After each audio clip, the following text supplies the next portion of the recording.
Today's book is The Guns of Avalon by Roger Zelazny. Just a quick recap for anyone who's missed my previous videos on this series. This is part of a larger series, the Princes in Amber series, or excuse me, the Chronicles of Amber series. Chronicles of Amber is the name of the larger series. I first became interested in this series when I heard Steve Donahue talk about it on his channel. He's mentioned it in a few of his videos now. And then I stumbled upon this book at a used bookstore here in Ho Chi Minh City, where I'm living at the moment. It's the Fantasy Masterworks, and it's the Chronicles of Amber, and it's the first 5 books in this series all in one volume. I believe there are 10 books in total, but I'm told via Wikipedia that there's actually 2 different cycles. So the first 5 books tell one complete story, and then the second 5 books tell sort of a sequel story. So this is, I hope, one complete story, although check back in with me when I finish the whole thing. So I previously read The 9 Princes in Amber, the first book in this series, and reviewed it on this channel, and now I'm finished with the second book, The Guns of Avalon. I actually finished it about 2 weeks ago, but I've been delaying making the video for 2 reasons. One, the standard reason, I've been really busy. This is the first day off I've had in quite some time, and I've got some other projects on this channel that I've been working through. But then secondly, one of the reasons I didn't just stay up later one night making a review of this book is I really don't have a lot to say about this that wasn't covered in my previous review. Previous review being 9 Princes in Amber. Because this is a sequel book. So to a large extent, it's more of the same. There are certain plot developments that happen, and I can talk about that. And I will, but I can't really talk about that without getting into spoilers, and I'm not sure what I'm going to be able to say about this book that you couldn't gain from just reading the plot summary on Wikipedia. So you may take that as a disclaimer ahead of time that this video may not be of much value. That being said, because I've committed myself to trying to make videos about every book I read, I'm gonna try and struggle through this one. Whether or not I have anything interesting to say, I probably don't have anything interesting to say. But anyways, there's some debate about whether you should treat these books individually or as a series. I've seen some people on Goodreads say there's no point reviewing them individually. Just have to review the series as a whole. That may well be right, and again, I'm struggling to think of a lot of interesting things to say about the second book in this series. On the other hand, Steve Donahue, in one of his recent videos, I think, commented on this, and he said Roger Zelazny had no idea where this was going when he started the first book, and he said you can tell as you read through it. So I think he would be of the opinion that you would review each book separately. There is a very abrupt change at the end of this book, you know, where the rug is sort of yanked out from the reader, and what you thought was going to be the main conflict of this series actually turns out to be not the main conflict. All of a sudden we're setting up a completely different main conflict, and then the book ends. And presumably that other main conflict will be followed through in the next books. And that caught me completely off guard. In a good way. You know, it was like, I did not see that coming. Actually, there were a couple things I did not see coming. If you've read this book, you'll know what those couple surprises are at the end.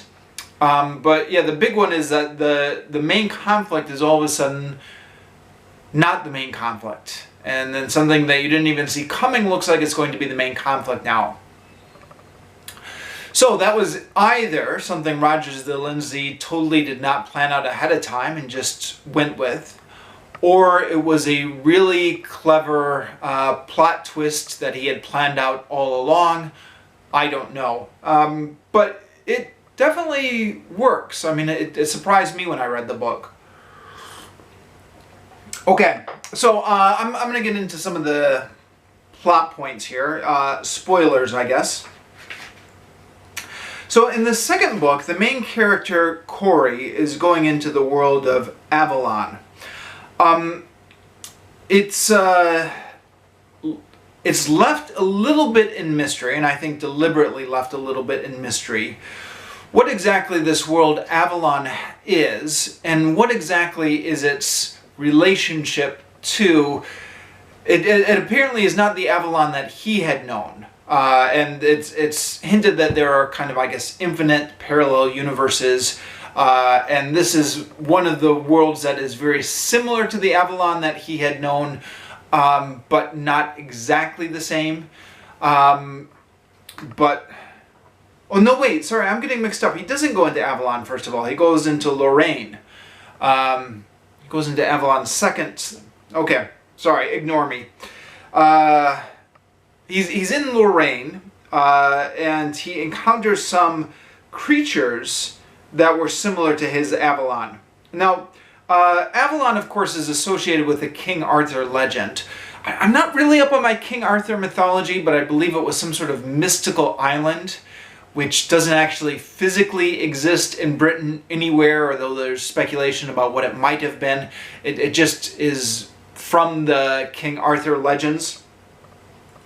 And indeed, when I first picked up these Chronicles of Amber series, and I saw a lot of names that were similar to the Arthurian legend, I thought this was going to be something like Once and Future King or something like that, where it's a takeoff on the established King Arthur legend.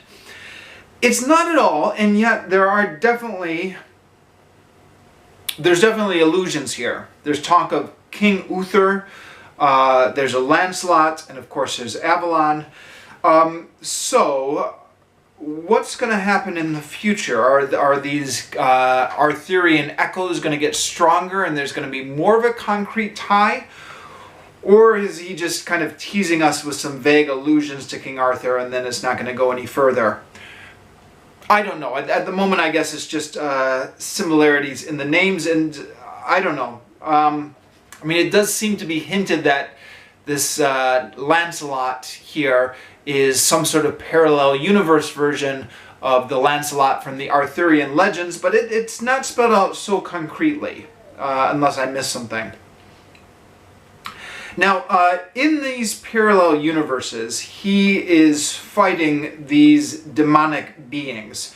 I'm using demonic in maybe the figurative sense. I don't think these are demons as in like the Christian mythology demons, although there does seem to be maybe some similarities in the way they're portrayed, you know, like the horned beasts and stuff like that. It's really very well done in the sense that these creatures just seem like the stuff of nightmares. You know, these hellcats and these horned creatures. And they're described, I think, with just a perfect amount of description. Which is that they're not overly described. There's no like long, boring descriptions. There's just like a few lines here which conjure up some very frightening sounding creatures. Like I in my mind's eye, I was able to visualize some very frightening creatures from this. So that, I think, is all quite well done in terms of the atmosphere and the mystery. It's, you know, it's a bit dark, so be forewarned ahead of time. The whole beginning of this book, where they're fighting the demonic creatures, is kind of like very dark in tone. But fascinating in terms of the images that Roger Zelazny is able to conjure up. And I'm going to repeat myself in the first book, but I think that's a strength so far throughout both of these books, is just the images and the worlds he's able to conjure up. There's some sort of black circle, and then as they get into other worlds, more of a black ribbon. And yeah, actually, now that I think about it, sorry, I'm going to change my line of thought here. The prose style, I complained about this a little bit in the first book, where there is There is some times where the prose style maybe gets a little bit too poetic and it's very difficult to figure out what's going on. There's a long passage where he's traveling down to, I think, where he can get the diamonds. And it goes on for a couple different pages in my edition. And it was just very hard to make any sense of.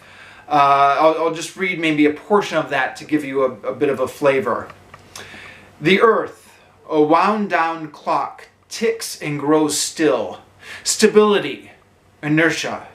The stars and the moon reunited with their spirits. Skirting the growing fringe of trees west. Impressions of a sleeping jungle. Delirium of serpents under oilcloth. West. West. Somewhere a river with a broad, clean banks to ease my passage to the sea. Thud of hoofs, shuttling of shadows, the night air upon my face, a glimpse of bright beings on high dark walls, shining towers. The air is sweetened, vision swims, shadows. We are merged, centaur-like, Star and I. Star is the horse he's riding, by the way. Under a single skin of sweat. We take the air and give it back in mutual explosions of exertion. Net clothed in thunder, terrible the glory of the nostrils, swallowing the ground. Laughing. The smell of waters upon us. The trees very near to our left. Etc. It goes on like that. For how long does that go on? About 2.5 pages, I think. Now, I do have to admit, as I was reading it aloud just now, and I know I didn't do a perfect job, but as I was attempting to read it out loud, I think I appreciated it a little bit more just now than I did when I was sitting in a coffee shop reading this.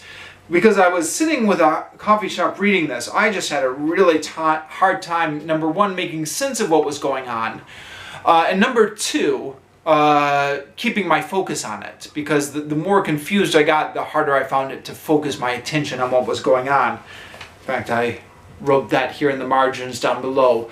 I'm having a really hard time with this section. You know, had to... One of those things where you get to the end of the page and you're like, what was I just reading? Was my attention wandering or was I paying attention? So then I tried to go back up to the top and read it again and found that whole passage generally quite frustrating. And I'm still not sure if that is describing him traveling through parallel universes, because often in this series when a character is traveling through different parallel universes, this type of prose will be evoked. It happens a little bit later when he is kind of merging through different universes. Or, I think all the indications are he's staying in the same universe here. He's just going to like this universe's version of South Africa to get the diamonds. And it's just, I don't know why the prose changes into that. All that being said though, these frustrating sections were not the majority of the book. So I'd hate to scare anyone away from the book. There are sections like that where it gets a little bit abstract and strange and you're like, all right, what's going on here? I think this is true of all the other reviews I've seen on this book, both on BookTube and in Goodreads. Nobody has a problem understanding what's going on as a whole. In other words, nobody gets to the end of this book and says, I didn't understand any of this. It's just certain sections of the book, a page or two here or there, get a little bit murky where you're not exactly sure, okay, what's going on with these parallel universes. But the plot as a whole is very easy to follow. And yeah, since I've already alluded to this, and since I said I was going to get into spoilers, that part at the end where it turned out Dora was not actually the granddaughter of what's his name. If you read the book, you'll know what I'm alluding to. That took me completely by surprise. In fact, the whole book, I don't know if I'm exceptionally gullible or if this was extremely well done. I think this was just well done. Zelazny played me beautifully on this. You know, the whole book, I feel along with Corwin, kind of protective urge over Dora. I'm worried about her. She seems so innocent. Corey's worried that she's just going to get so either corrupted or taken advantage of by the politics of Amber. And I felt that worry as well as I was reading it. When we find out Benedict is pursuing Corey because he thinks Corey murdered someone, I'm like, oh no, Dora. Something happened to Dora. Then you find out it was just the servants. And yeah, then at the end when you find out that Dora is actually not actually Benedict's granddaughter and is turning out to be the bad guy, I'm like, oh, I did not see that coming at all. So well played. And then, of course, Eric's death. I mean, I thought the conflict between Corin and Eric was going to be the conflict that took up all 5 books. And now that's gone. So, I mean, yeah. There's always been, the first 2 books, there's been some sort of balancing between the fact that Corwin feels some sort of affection for his siblings and the fact that he feels some sort of competition with his siblings. So, I mean, on the one hand, it is set up very early in the book that he's in competition against all of them for the throne of Amber. On the other hand, most of the time when we're introduced to a new sibling, it turns out that he actually has feelings of affection for them. So you're like, well, it doesn't seem like this conflict of all the princes of Amber against each other is really going to set up to pay dividends. I mean, he hates Julian, he hates Eric, but the rest of them seem to be a lot more ambivalent and even more terms of affection. So now that it seems like the House of Amber is going to be united against this outside nemesis, whatever that outside nemesis turns out to be, may actually make these relationships seem a bit more realistic. I don't know. I guess I'm going to have to see where the rest of these books go. So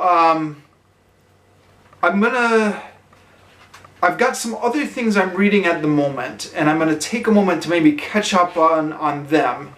So I'm not going to go into the Sign of the Unicorn immediately, but hopefully within the next couple weeks or so I'll get started on it.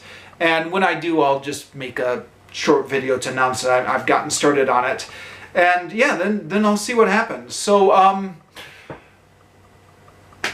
I guess the final thought on this video, and this is something I said about 9 Princes of Amber as well, but I'm going to repeat myself, is the world of imagination that Zelazny has set up here is really fascinating. There's just so many bizarre things happening in this book, but bizarre in a wonderful type way.